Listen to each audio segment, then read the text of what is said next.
Hello, everyone. I'd like to welcome you to the Baikal Mining offices here in Irkutsk, Siberia. I am sitting with Gabriel Gutierrez, the CEO of Baikal Mining. Thank you very much for having us, Gabby.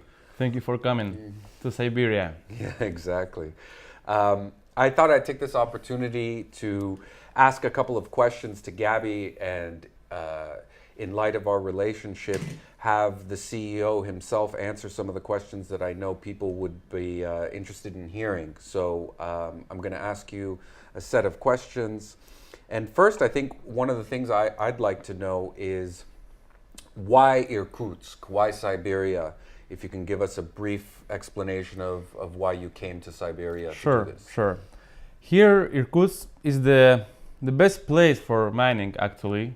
Because we are not far from China, so the delivery costs are not so high. Plus, we have the cheapest cost of electricity all over Russia. That is one of the cheapest electricity costs all over the world. What is the cost? The cost is 5.5 cents per kilowatt hour. Very good. And the last thing that is very good for mining is that about the weather conditions. Right. It's cold in Siberia. It's very cold. Yeah, I mean, in winter it's minus 20, 30 degrees. Yeah. Summer is plus 20, 25. Right. Is the highest temperature. Right. And tell us a little bit about, in terms of the miners, we know Bitmain is based in China. For the moment, they're the leaders. But how is your access to the ASIC miners? How you've already started mining, so you can tell us a little bit about how that has been going. We work a little bit more than 1 year with Bitmain. We have very good relationships. We work with their miners.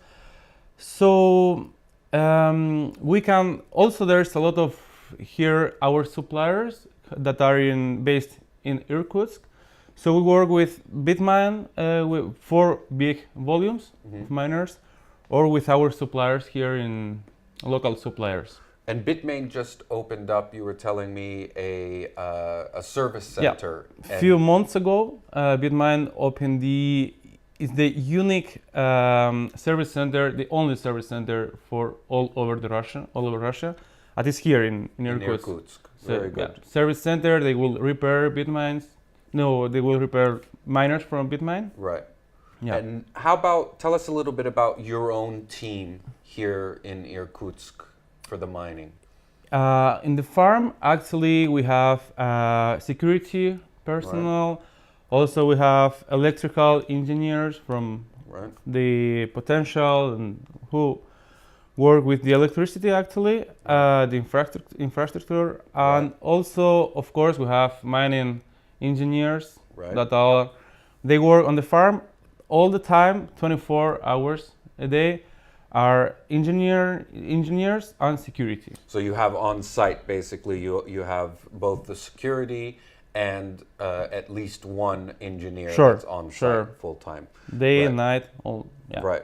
And how is your mining going? So you have about 1,000 ASIC miners that you are operating right now. Tell us a little bit about how that's been going for you. It's going very good, actually. We have, as you said, we have now by the moment 1,000 ASICs. So we can put more, and we will maybe talk after about our possibilities. So it's going good. Good. I mean, we're very happy. And what, actually, one of the things that in the marketplace right now that I see is a lot of people, especially in the ICO market for mining, a lot of them are, advertising returns of 200, 300, 400%. And, obviously Bitcoin prices have come down since 2-3 months ago. What are you seeing in terms of profitability? Are you getting to 300% ROI, No. for the last couple months? I mean, we cannot say to our clients, the mining clients, that we can give to them 200, 300% a year, because that's not true. I mean, now by the moment with the price of Bitcoin that we have, will be 100% a year. Of course, if Bitcoin again comes up, Right. Then you can get. Yeah, of course we can get. Right. All depends on the Bitcoin price, of course. Right.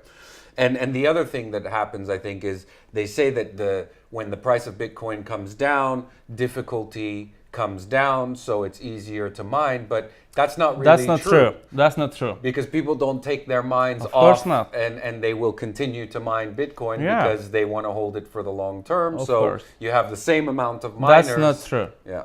That's not true. Yeah. And we've been to the factory, and our audience will see the mine. But tell us a little bit about your growth and your ability to grow. What do you have around the first warehouse that you can scale the business? Yeah. Now, by the moment, we are operating in one building for 6,000 miners. Now, by the moment, we have, as we said, 1,000. We have 10 megawatts potential. That is for 6,000. We have now, by the moment, here, we have the possibility to get 15 megawatts more. Right. So near this building, we have huge territory, as you saw. Yeah. We have another 4 buildings that are close to our farm, where we can put more miners. So scalability is pretty easy. Yeah. For several years, several months, it's not a problem. Right. And in terms of, there's also a lot of conversation going on, especially right now, about the prospect of new miners, new ASIC chips coming out. We know Samsung came out with a public statement about that.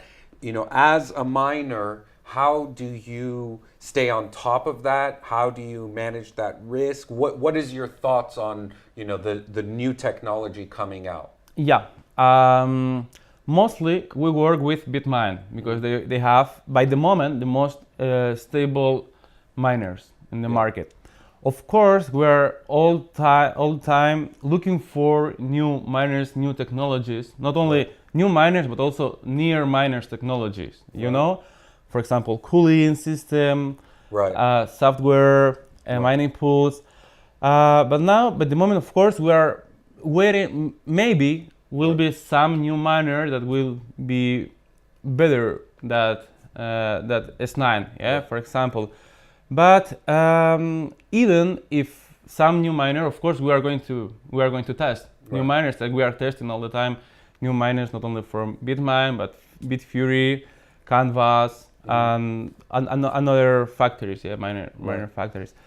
So also I would like to say that new technologies have also new risks. In order to, when you are testing new technologies, maybe it's better if we are talking about profitable. They are maybe they are more profitable than another miners. But for example, you are testing for 2-3 months, and you realize that they are not so stable. Right. So, and tell us a little bit with your relationship with me and the Elevate group. And what was it that, we've been speaking now for a couple of months. Tell me and tell the audience really, what was it about our relationship that made you feel comfortable to get into this type of agreement? Yeah, what I liked from the first moment that we met each other is that you want to make a mining the most transparent mining company. There's a lot of mining companies, a lot of ICOs around mining that they, for example, that is not transparent at all. Right. So they can say about some numbers of profitable, of profits, like you said, 200, 300. Yeah. But at the end, it's not transparent. So really, the clients don't know about what's going on from their investment, how much of their investment is going for buying miners. Yeah. So how much of the mining profit will return to them. So that's what I loved. I liked from the first moment we met each other, because we also want the best for our clients. We want to be transparent. Yeah. You know. And one of the things that we talked about, that I asked for in our relationship, was the exclusivity of being able to work with Baikal. And first of all, thank you very much for giving that, but also tell me, how do you feel about having given the Elevate Group and myself the exclusive rights to grow the mine? Is that something you're comfortable with? Did I have to push hard to get that out of you? Yeah, really, our partnership is really unique. Yeah, we have given to you the best conditions we have. We can. So we really feel ourselves comfortable because we are looking for a long-term relationships. Right. Right. We want to build win-win relationships between the investors, absolutely, the clients. Yeah. Yeah. Good. So it's great. Good. I mean. Good. Well, thank you.